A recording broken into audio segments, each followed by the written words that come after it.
It began in the late 1920s and has continued almost non-stop ever since. It has been called a factory, a pipeline, even a phenomenon. There is no simple explanation for why the Tampa Bay area has produced so many big league baseball players, but there are plenty of theories.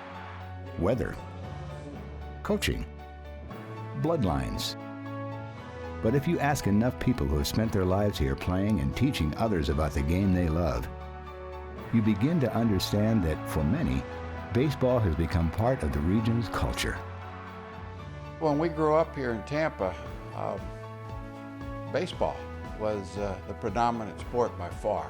Obviously, we have great weather year-round. You get to play all the time, but there's a lot of it's a very intense atmosphere that you get to be a part of at a young age. And there's so much high-quality players that the competition probably brings the best out of a lot of players. You have a lot of guys locally who have taught kids through the years how to care about the game, how to want to go to practice instead of having to go to practice.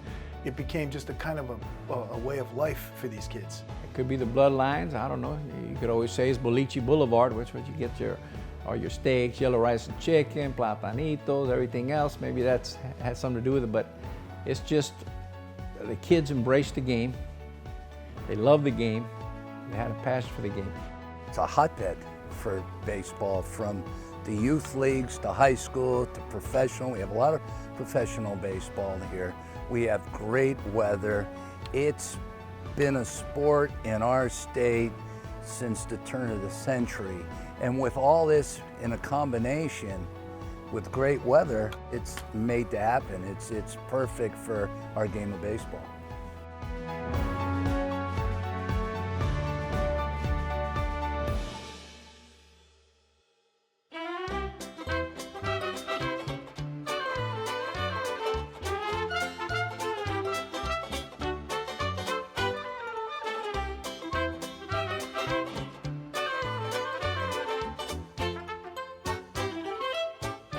This is a time, 1910, you have movie theaters, you have dance halls. In Ybor City, you have a vibrant Spanish language, Italian language theater going on. But baseball is the game that will bring everyone together. Again, it transcends class, racial, ethnic lines. It's extraordinarily popular.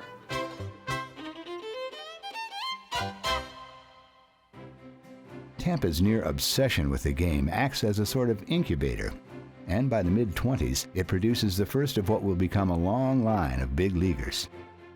Al Lopez becomes an inspiration for an entire generation of baseball-crazy kids, who all seemingly want to follow in his footsteps.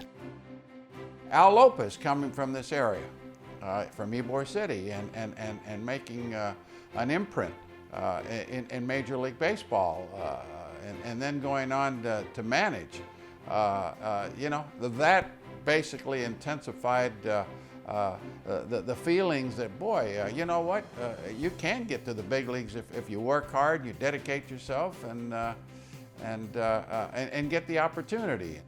At a young age, you always wanted to say, hey, maybe I'll get there one of these days and play, Hey, I know so-and-so, he made it, or this guy's playing, D-ball now. I can play, I think I can do that.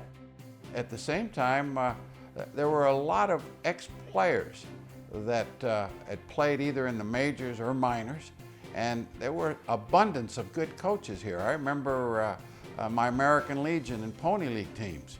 The coaching was fantastic. We played at the at Cascaden Park, which had two small diamonds, little league-sized diamonds, in the outfield of their big diamond, their field, and we had Andrew Espolita. Was our coach. He was a playground director. That was our coach. So far ahead of his time as far as drills and stretching and stuff when we were 9 and 10 years old. Stuff I never did again until I got to pro ball. Espo coached everybody at that park, and because if you see the product that comes out of that park, you see how well they are fundamentally, fielding, bunting, sliding. He covered all the bases, and it showed in the way those kids when they went on to play at the high school level. It showed up there and at the park, and for some at the professional level.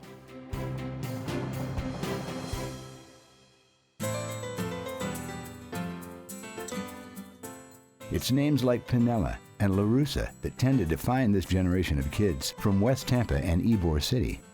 But some of their contemporaries have gone on to make a significant impact by passing on their knowledge and love of the game through coaching. I thought that if I could get guys to the next level, to me college was the next level. It was almost more important, or maybe more important than signing a professional baseball contract or anything like that, because after college you could still go, you know. But getting guys ready for the next level, which meant not only baseball skills, but grades, and getting them to college. It's just that I love the game. Grew up with the game, and I just wanted to be around it. So even when I was a coach at Jefferson, I had a minor league team at West Tampa, little guys. And we used to coach those guys up, and I just enjoyed it.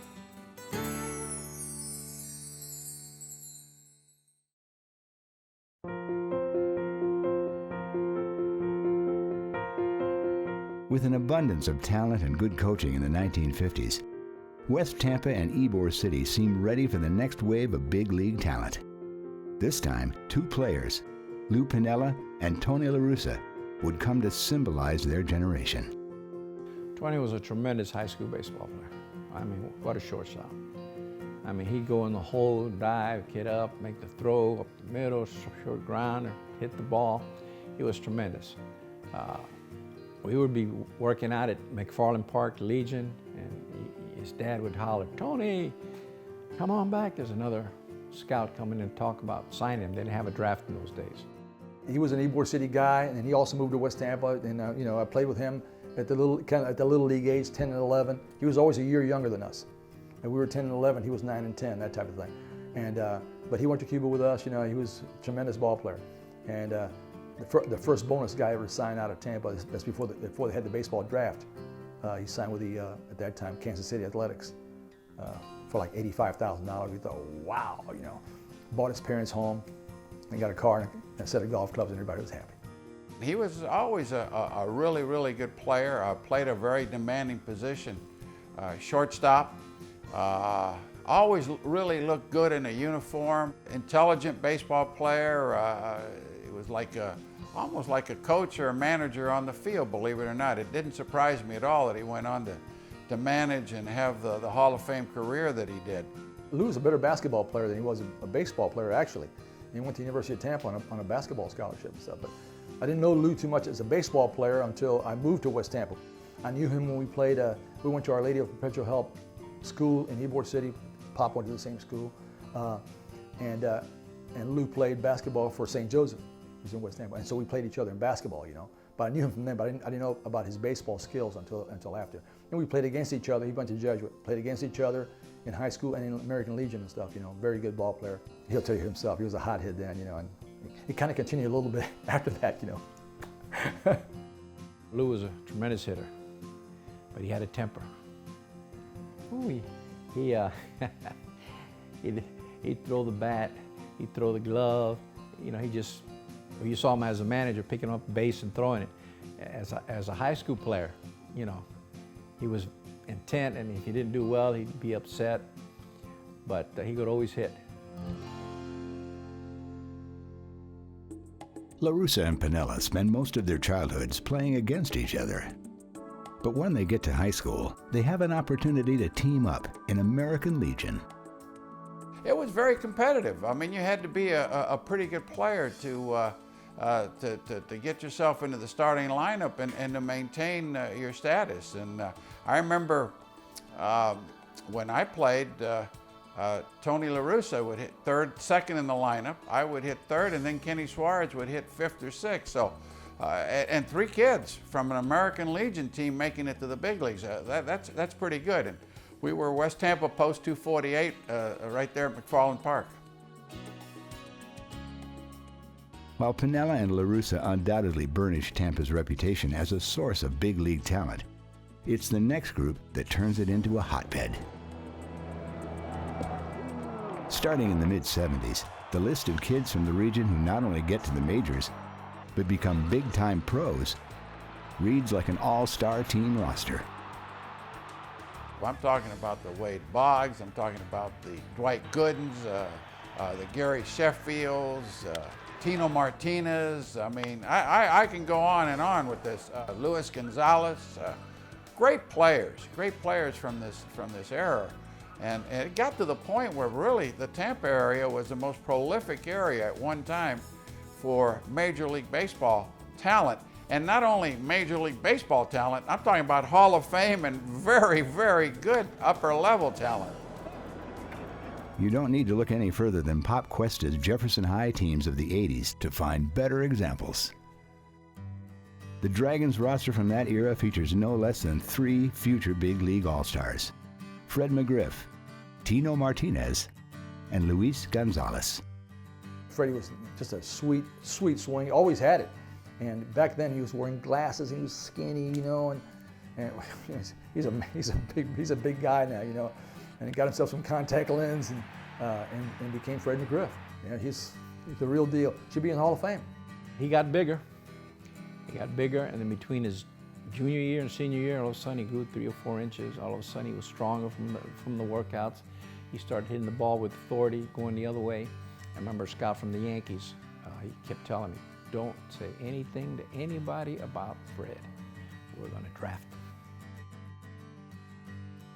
Playing his freshman and sophomore years at Tampa Catholic and his final 2 seasons at Jefferson, Martinez gets the chance to play for both Coach Permoy and Coach Questa.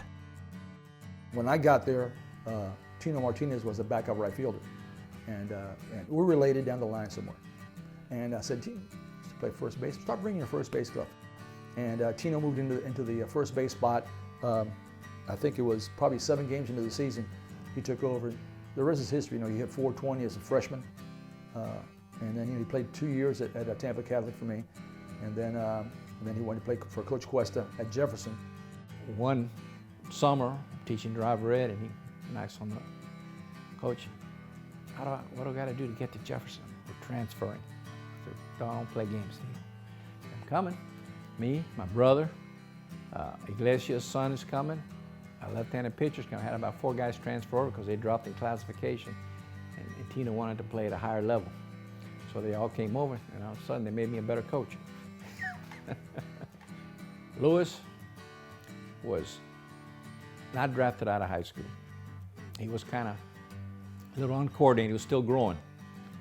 But once he grew up, filled out, he started getting better, and then he finally got drafted out of South Alabama. I don't know how many games these guys have won in high school, but what an imprint! What a legacy they've left in baseball here in our area.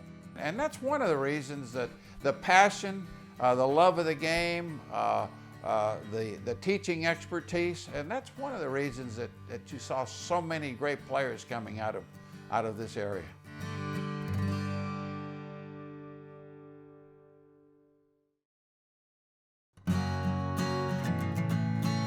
I don't know of a high school that doesn't have a major league player from their high school, whether it's Tony La Russa at Jefferson and with Lou Piniella at Jesuit, 2 former big league players, 2 former big league managers that competed against each other in the World Series. No city in the United States can say that.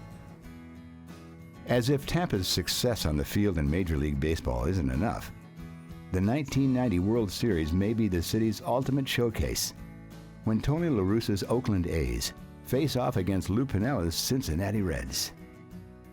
In that particular series, Oakland was heavily favored.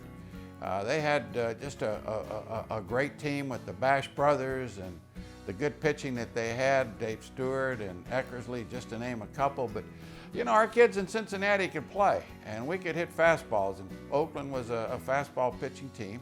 At the same time, we had velocity on our staff. We had the Nasty Boys, we had Jose Rio, and we threw the ball by the Oakland big hitters, Canseco and McGuire and that bunch. But you know, it goes to show you how hard it is to win a world championship. That was only my 4th year managing, and I was able to win a world championship, and then I managed for another 19 years and never got back to the World Series. But at least I'm undefeated in World Series play.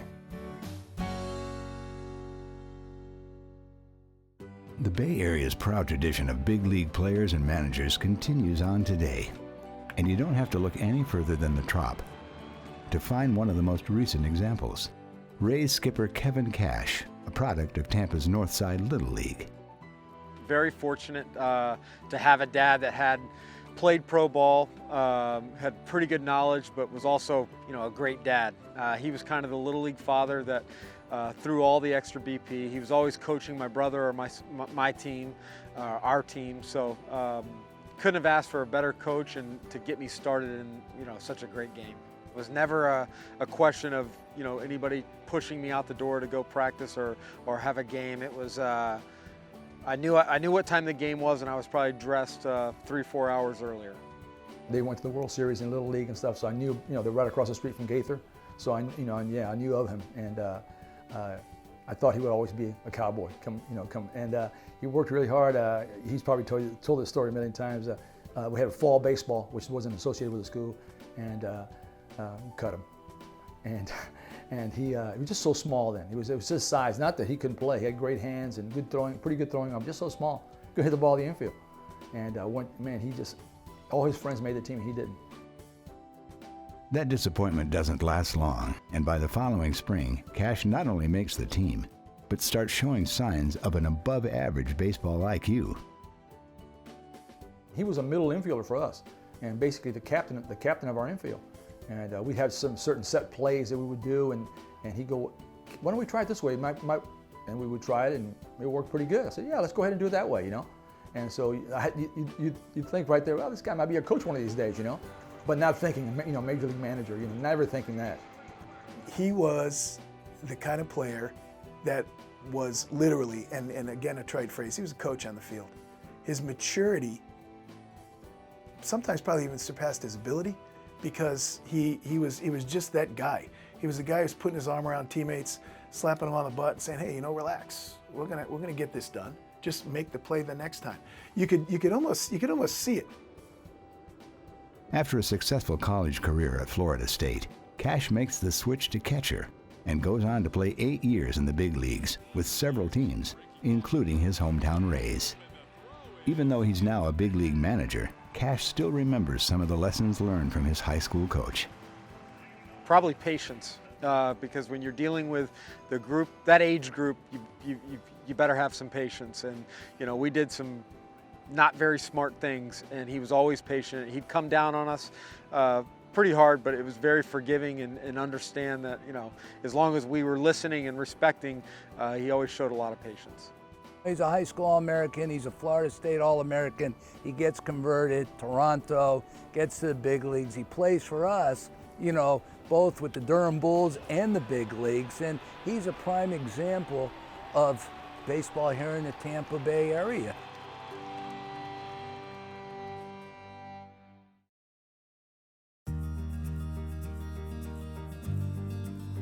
The desire to not only pass along the fundamentals of the game to the next generation, but that sense of joy that comes from playing it are hallmarks of Tampa Bay baseball coaches. Doug Wechter is getting his chance to do that now with his son. The big righty's love for the game starts as a kid in St. Pete and continues on to Northeast High, where, as a senior, he's a two-sport star facing a big decision. I had that scholarship to USF, and to me, it was 50-50 option. I really loved the game of football, but I just had the confidence that I knew that I could go a little bit further in baseball. I thought that my talent could take me to the big leagues, and eventually I was able to make it there.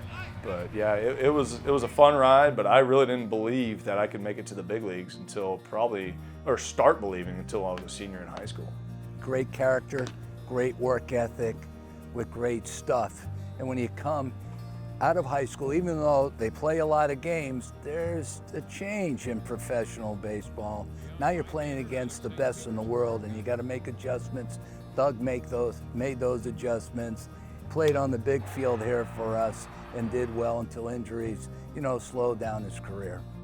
We brought him up when I was managing the Rays, and what a dedicated young man he was. He loved to compete. He loved to get good coaching and improve. And I'll tell you what, he did a really, really nice job of pitching. He could throw strikes. He wasn't scared of the situation. He had a wonderful, wonderful breaking ball. And, his career was cut short by injuries. During his time with the Rays, Wechter has the opportunity to work with pitching coach Chuck Hernandez, whose guidance and calm demeanor are things he still remembers to this day. It's so easy when you get into pro ball and you get hit around a little bit to just start thinking, well, I'm never going to make it. You know, I have no chance. I'm not good enough. I don't know what's going on. I'm just going to quit. I'm going to go get, you know, a different job and do something else less stressful. And he was so good at just kind of relaxing you and saying, hey, look, this is a game. You know, calm down. It's not the end of the world if you give up some hits, which I gave up a lot of hits. He did such a good job of putting his arm around you and just saying, hey, look, you know, you got the stuff. There's a reason you're here. Just calm down, you know, start believing in yourself a little bit more, and we'll work at it. We'll work at it together. What Chuck did for me, I go out and I'm trying to teach my 8-year-old kid and his team the same thing. You know, I try to go out there and I try to put my arm around the kid when they have a bad game. And, you know, these kids are, you know, they take it to heart. And you have a bad game and they're all of a sudden they're crying in the dugout. And it's something that I'm able to do. I'm able to go comfort them and say, look, it's a baseball game. It's just, you're out here to have fun, you know? And I really feel like I learned that from Chuck. And so it's fun to kind of pass that on. It's not so much about teaching them the fundamentals of the game, even though I love doing that. It's more about me spending time with him and being able to love the game of baseball together.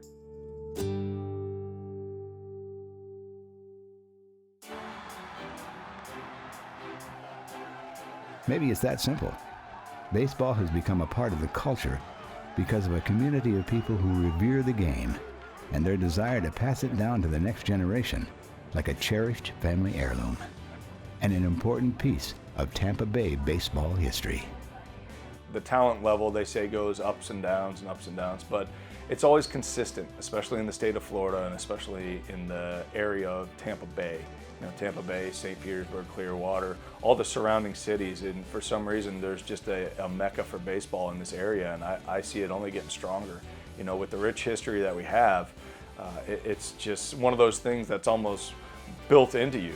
We have great weather here. We have great facilities.